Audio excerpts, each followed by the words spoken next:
Bismillahirrahmanirrahim. Assalamualaikum warahmatullahi wabarakatuh. Tetap di rumah aja ya. Kita percaya, kita bisa. Berjumpa kembali dengan Ustazah Maike. Bagaimana kabar Ananda hari ini di rumah?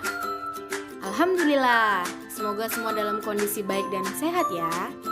Jangan lupa untuk menjaga kesehatan, makan yang teratur, istirahat yang cukup, serta berolahraga. Mari kita mulai pelajaran hari ini. Tonton videonya sampai habis ya.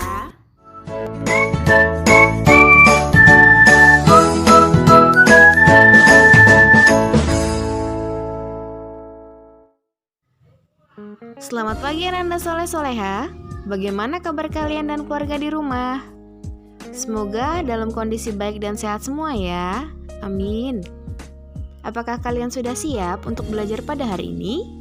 Jangan lupa untuk melakukan kegiatan religi pagi dulu, sholat duha, serta zikir paginya. Jika sudah, mari kita mulai ya.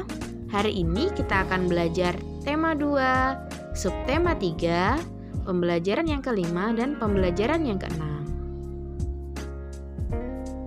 Masih ingatkah kalian tentang cerita bergambar? Cerita bergambar adalah cerita yang ditampilkan dengan menggunakan gambar. Sebelum membuat cerita bergambar, sebaiknya kalian menyiapkan alat dan bahan yang akan digunakan, seperti buku gambar atau kertas, pensil, penghapus, penggaris, dan pewarna. Untuk berwarna, itu kalian bisa menggunakan pensil warna, krayon, cat air, ataupun cat minyak. Untuk membuat cerita bergambar, ada beberapa tahapan. Apa saja ya tahapannya? Nah, berikut ini adalah tahapan membuat cerita bergambar. Yang pertama, menentukan tema dari gambar yang akan dibuat. Selanjutnya, menentukan objek yang akan digambar. Siapa tokohnya, bagaimana suasananya, bagaimana corak gambarnya, serta media apa yang akan kalian gunakan. Selanjutnya, membuat sketsa dengan menggunakan pensil. Lalu, tambahkan detail pada sketsa sehingga gambar lebih sempurna. Nah, jika perlu, kalian bisa menambahkan balon kata. Kemudian, tebalkan sketsa dan warnai menggunakan alat pewarna. Nah, itu tadi cara membuat atau langkah-langkah membuat gambar. Agar gambar ilustrasi pada cerita bergambar itu terlihat lebih menarik dan indah, maka kita perlu mewarnai gambar tersebut. Ada 2 teknik mewarnai gambar yang bisa kita pakai. Apa saja ya? Yang pertama itu ada teknik kering, kemudian teknik basah. Teknik kering. Teknik ini biasanya itu menggunakan pewarna, krayon, dan pensil warna. Kemudian, tidak memerlukan pengencer. Dan selanjutnya, gambarnya itu bisa langsung dibuat di kertas atau di buku gambar dengan membuat sketsa terlebih dahulu. Nah, ini kalian bisa perhatikan, di sini ada alat untuk membuat gambar dengan teknik kering, itu ada pensil, spidol, kemudian ada penghapus dan kertas. Nah, ini adalah ada contoh gambar yang dibuat dengan pensil warna. Dan yang di bawahnya itu adalah contoh gambar yang dibuat dengan krayon. Selanjutnya ada teknik basah. Jika teknik basah itu mewarnainya menggunakan cat air dan cat minyak. Kemudian dengan teknik basah ini itu membutuhkan pengenceran. Biasanya pengenceran yang digunakan itu berupa minyak atau air. Dan gambar yang dibuat pada kertas itu biasanya menggunakan bahan yang lebih tebal seperti kanvas ya. Karena apa? Medianya kan cat atau pewarnanya itu dicampur dengan minyak atau air. Jadi supaya dia lebih menyerap ke medianya. Nah, ini contoh bahan dan alat yang akan digunakan. Dan kemudian ini adalah contoh gambar yang diwarna dengan cat air dan yang diberi warna dengan cat minyak. Jadi kelihatan jelas sekali ya perbedaannya. Nah, berikut ini di hadapan kalian itu adalah contoh gambar cerita yang sudah diwarnai dengan judul Akibat Tidak Bekerja Sama. Cerita bergambar yang baru ditampilkan tadi itu menceritakan tentang sikap tanggung jawab atas tugas yang diberikan. Segala tingkah laku serta perbuatan yang kita lakukan harus dipertanggungjawabkan.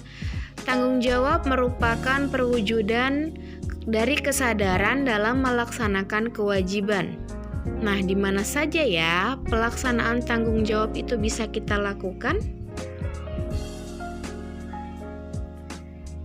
Yang pertama di rumah, kemudian di sekolah, dan di masyarakat. Kita lihat ya satu persatu contohnya apa saja. Untuk tanggung jawab di rumah, itu kalian bisa membantu pekerjaan orang tua di rumah. Kemudian ikut menjaga kebersihan dan kerapian rumah dan melaksanakan semua aturan yang telah dibuat dengan baik. Jadi tanggung jawab ini adalah tanggung jawab yang biasa dilakukan anak kepada orang tuanya. Begitu juga dengan anggota-anggota keluarga yang ada di rumah. Nah, berikut ini contoh gambar kegiatan keluarga yang sedang membersihkan rumah dan contoh gambar seorang anak yang sedang membantu orang tuanya memasak. Yang berikutnya ada tanggung jawab di sekolah. Yang pertama kita bisa melakukan yaitu ikut menjaga kebersihan sekolah, kemudian ikut membantu menciptakan suasana belajar yang nyaman, dan melaksanakan semua peraturan di sekolah dengan baik. Nah, inilah tanggung jawab yang dilakukan oleh siswa ataupun warga yang ada di dalam lingkungan sekolah. Berikut contohnya, ini ada contoh seorang siswa yang sedang membersihkan halaman sekolahnya agar sekolahnya itu terlihat bersih dan rapi. Kemudian itu ada contoh di mana siswa sedang belajar dengan kondisi yang tertib dan nyaman, tidak ada keributan ataupun pertengkaran. Dan yang terakhir itu ada tanggung jawab di masyarakat. Kalian bisa ikut menjaga kebersihan lingkungan, kemudian ikut menjaga keamanan lingkungan, serta melaksanakan semua aturan yang berlaku di masyarakat. Ini biasanya dilakukan masyarakat yang ada di lingkungan sekitar kita. Contohnya apa? Itu ada orang atau warga yang sedang bekerja bakti membersihkan lingkungan di sekitar tempat tinggal mereka. Dan yang kedua itu adalah contoh di mana warga atau bapak-bapak sedang melakukan ronda malam di sekitaran lingkungan mereka agar lingkungan mereka terjaga dengan aman dari bahaya. Kita itu harus menyadari dan melaksanakan tanggung jawab dengan sungguh-sungguh, baik di lingkungan rumah, sekolah, maupun di masyarakat. Jika semua orang menyadari dan melaksanakannya masing-masing, maka akan tercipta kehidupan yang damai dan teratur. Itu tadi materi kita pada hari ini atau pembahasan kita. Semoga yang Ustazah sampaikan itu dapat bermanfaat ya buat kalian. Semangat terus belajarnya. Dan jangan lupa untuk terus berdoa. Semoga pandemi ini segera berakhir dan kita dapat bertemu kembali di sekolah seperti dulu. Terima kasih dan sampai bertemu kembali.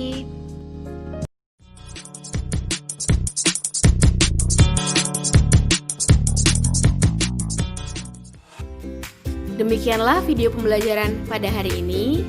Semoga bisa bermanfaat untuk semua. Selamat belajar dan sampai bertemu kembali. Tetap semangat, kita percaya, kita bisa. Assalamualaikum warahmatullahi wabarakatuh.